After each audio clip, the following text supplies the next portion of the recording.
Hi folks, Robert Lowell Goller here. Thanks again for joining us for our weekly chat about local history. This week's topic actually comes from social media. Every year it seems that I see on our local social media pages complaints, concerns about parking in our village. And of course, East Aurora it does not have a unique problem with parking. Um, and a lot of communities that have a lot of people coming up from outside the community to visit have this problem. Tourist destinations, and now that we're getting closer to the tourist season, as we call it here, the summer season, um, I've seen people talking about it a little bit more, and it's certainly going to become a topic on social media discussion groups as we get closer to the summer.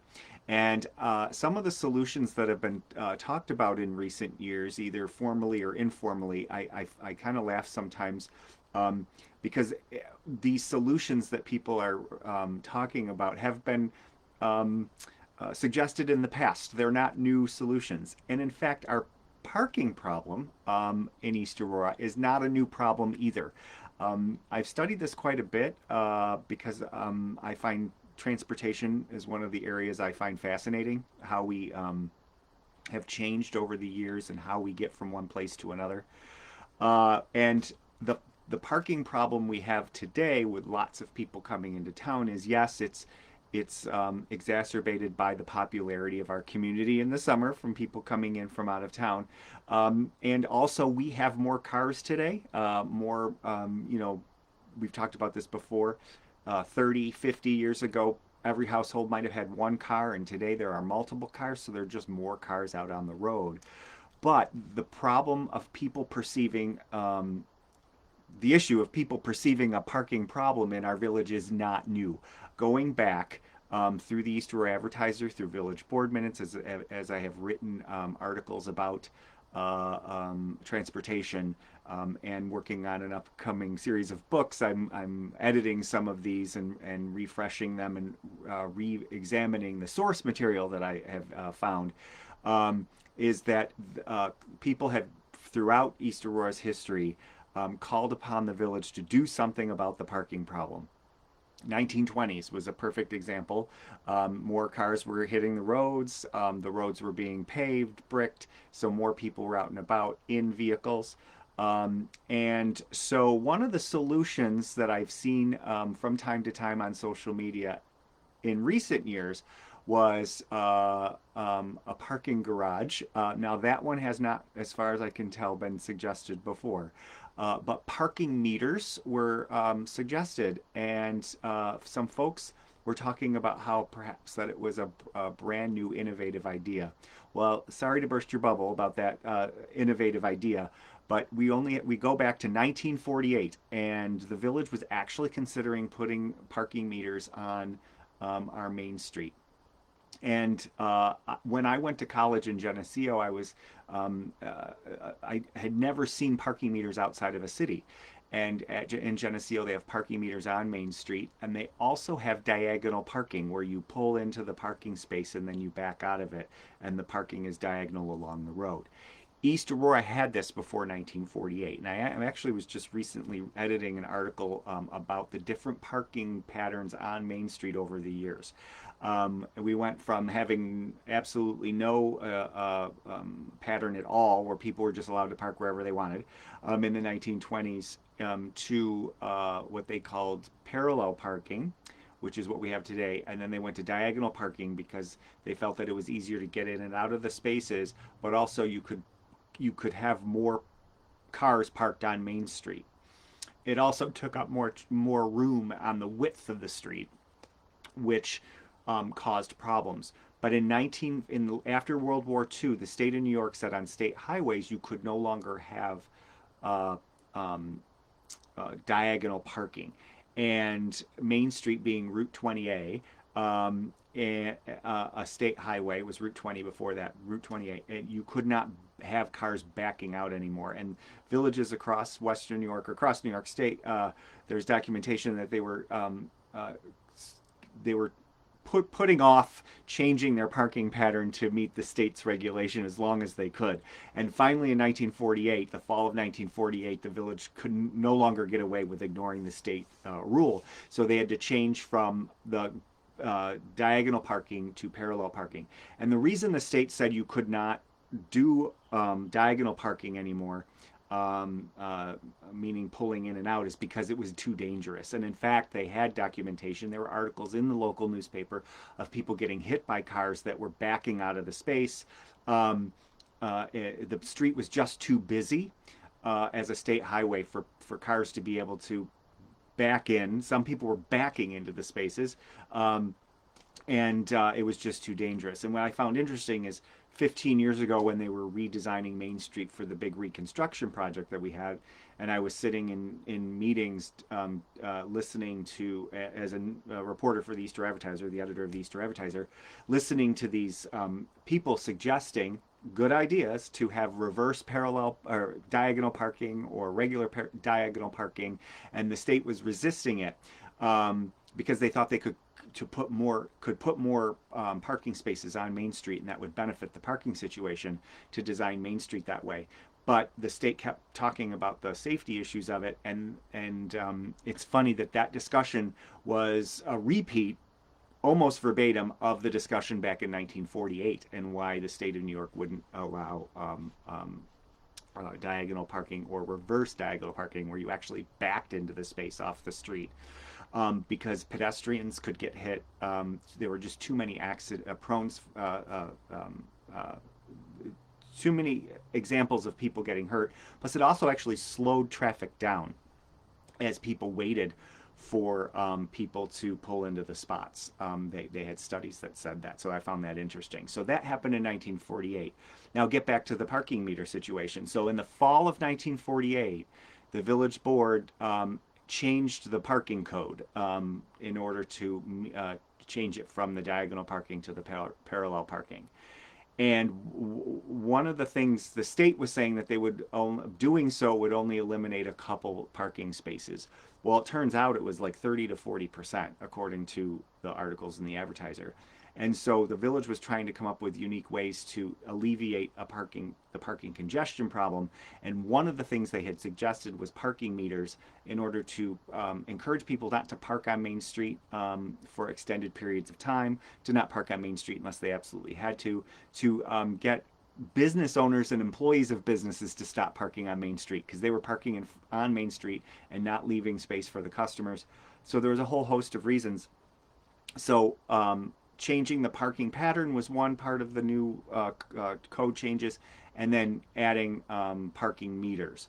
Now, this went to a public hearing. The village board had a public hearing on both aspects of this.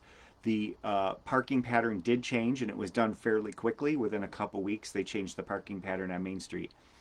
The parking meter suggestion, however, was tabled. The people were not fond of that idea. Business owners had been convinced, and actually an overwhelming number of business owners had been convinced, that the parallel parking was better than the diagonal parking. But the parking meter idea they just did not like. So the village board tabled it, and they were going to revisit it. And as far as I can find, they never revisited it again, at least in that time frame. It got tabled and never got brought off the table. The idea was considered so unsavory for the local community that they just dropped it. So when I hear people talk about perhaps parking meters and diagonal parking and other ways to alleviate the parking situation, all these stories from the past, the 1960s, there were issues about parking. 1940s, what we just talked about was parking issues. Parking issues are not new, and actually they were the parking lot behind the Aurora Theater, the expanded parking lots behind Vidler's at the West End, all came about from a concern about the lack of parking. One of the things that often repeats itself, and I see this over and over again, and not just in East Aurora and all small towns that deal with parking, is that there's always this idea that there's not enough parking spaces. And over again, I'm reading in the newspapers from the past, is that there are parking spots, but people just don't know they're there. Or people from out of town especially. there's not a good signage directing people to parking spots, either parking lots or street parking. And that was one of the big things I had talked about people in recent years, talking about the availability of street parking that people were not utilizing. Um, you have to walk a little bit. You don't get to park necessarily right in front of the business you want to go to. Handicap spots, of course, should be there.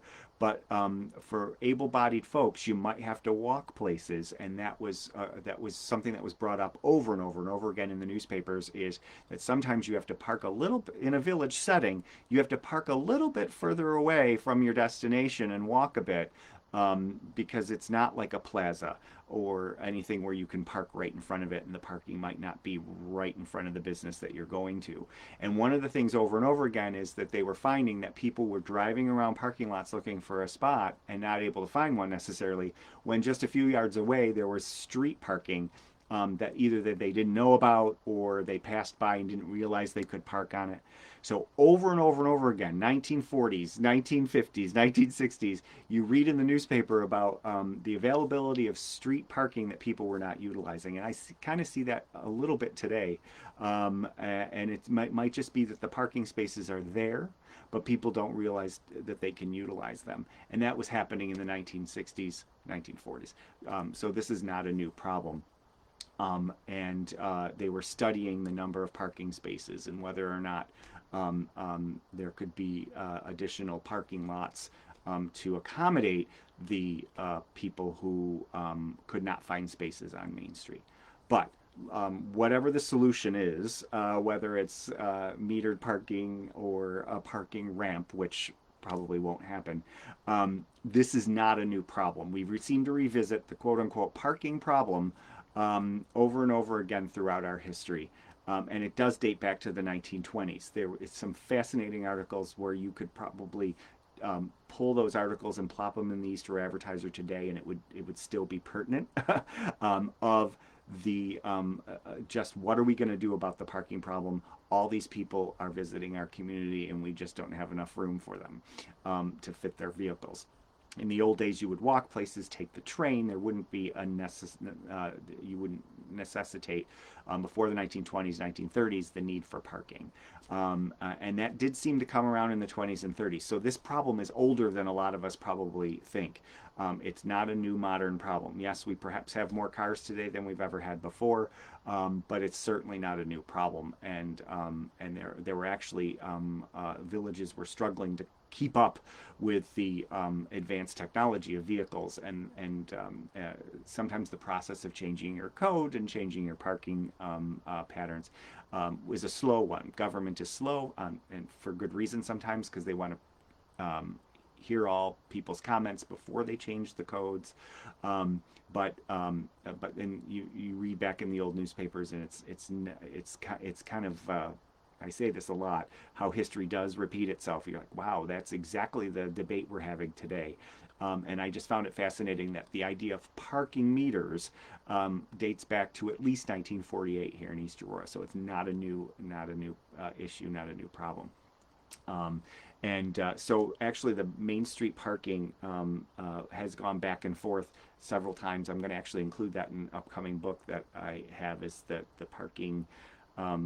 parking patterns of Main Street, and it's switched several times. And what's kind of interesting is that when they switched the parking patterns, what was very interesting is how people it took a while for people to get used to not parking the old way that they wanted to park. Either switching from diagonal to parallel. It just was interesting because people were in the habit of parking a certain way, and to have it switched. So that was probably one of the hardest parts, is the transition from one parking situation to another. But yes, our parking issues today, it's funny, it seems like we are living in a time where we are dealing with something that people have never dealt with before, but generation after generation before us has dealt with parking problems. And of course, East Aurora is not the only community to deal with this. And it's also a good problem. Someone had brought that up to me one time before, where if people don't come to your community, that's a problem. The fact that we have people coming to do things in East Aurora is a good problem. We just figuring out how to deal with it and how to handle it is is the issue, and there are several ideas of how to do that. But a lot of these ideas, it's interesting when we look at parking in the communities, we probably should go back and look at the past and see how they dealt with those issues before. See what worked, what didn't work. A lot of things didn't work. Parking meters probably wouldn't work. And the diagonal parking is a perfect example how everyone thinks that that would solve the problem. I know at least 15 years ago when we were discussing it, we can get more cars on Main Street, but there are very good reasons why that diagonal parking, excuse me, how diagonal parking won't work, and that we keep parallel parking. And we only have to revisit 1948 to find out why. So I think it's really important. This is a perfect example how history, if we look back at what has been done before, it helps us today figure out what could work and what cannot work. And I think that parking is a perfect example of how history can be a good resource to figure out what we should be doing today. So I welcome people to look back at the past to find out how we dealt with parking in the past. Parking meters are probably not a good idea, but open to ideas. I think the government folks, representatives should be open to ideas. But we've done a couple of them before and they didn't work out. So thank you again for joining me for our weekly chat on local history. I am Robert Lowell Goller. I am the town and village historian, and but these videos and a lot of my research are not officially associated with my duties as town and village historian. In the coming weeks, I am planning to take this on the road. It might not necessarily be live. I tried doing it again today, but it's still windy outside. So I'm really excited for spring. I guess maybe too excited, and want to go out and do these videos outside, but it was just too windy. So hopefully I've got a couple topic ideas that'll be perfect to take on the road. So I'll try to do that in the coming weeks. Again, if you have a comment or topic idea, either put it in the comments or send me a private message. Last week's topic about discussing uncomfortable parts of our history, that got some really good feedback, and I appreciate that. I hope I got to everybody who had a question or a comment.